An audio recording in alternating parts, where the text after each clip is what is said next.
They hadn't even finished burying her father when she finished erasing me. 5 days after the funeral, she fired me from the company I helped build. The condolences hadn't even stopped when they started congratulating her.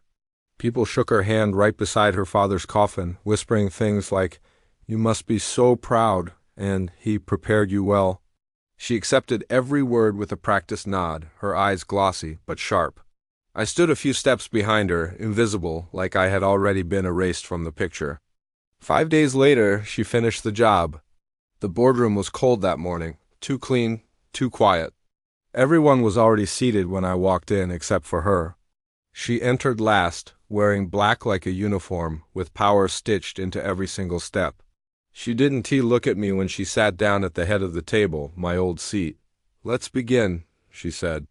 She spoke about restructuring, about vision, about honoring her father's legacy. Then, for the first time, she looked directly at me. "Effective immediately, your role is terminated," she said. "This company needs to move forward." There was no hesitation, no apology. And when the vote was called, my own son raised his hand. I just smiled. That confused them. They expected anger, pleading, or shock. They got none of it. "I understand completely," I said, standing up. "Thank you for the opportunity." Her lips curved upward as if she'd won something that truly mattered. I left the building with a cardboard box and 23 years of silence. That night, she celebrated in my chair at home, poured herself her father's favorite scotch. Felt like she belonged there now. "You were always better behind the scenes," she said lightly. "This is where you step aside," I nodded. "Of course."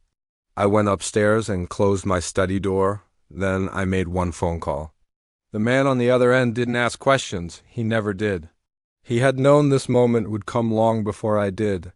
"It's time," I said. "Yes," he replied calmly, "it is." What she never understood was that her father trusted preparation more than blood. Years ago, when the company nearly collapsed, I didn't just save it, I invested everything I had.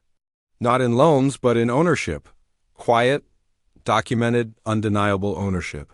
He insisted on it, called it insurance against mistakes, against ego, against her.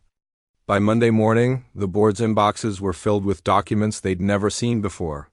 Equity transfers, trust structures, voting rights, dates, signatures, all legal, all final.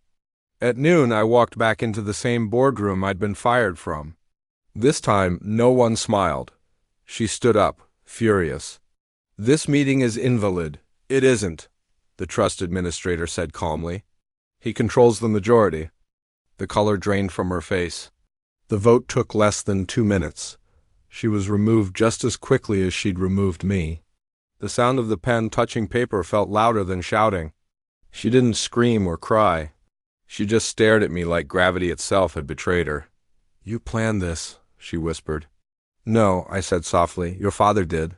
She left without looking back. Later that evening, my son came to my office. He didn't sit down at first. "I didn't know," he said. "She told me you were just replaceable." I studied him for a long moment. "You believed her," he nodded. "That was your choice," I said.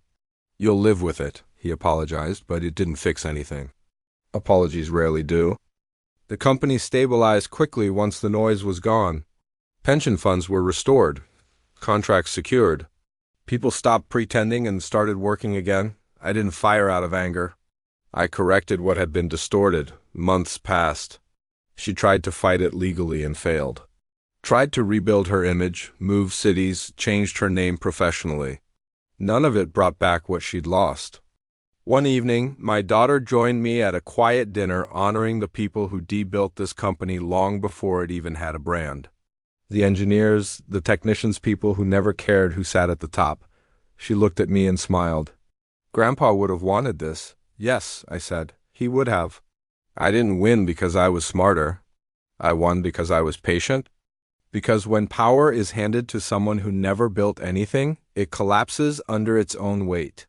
And because legacy isn't inherited by title, it's protected by those willing to do the work long after the applause ends. Thanks for watching.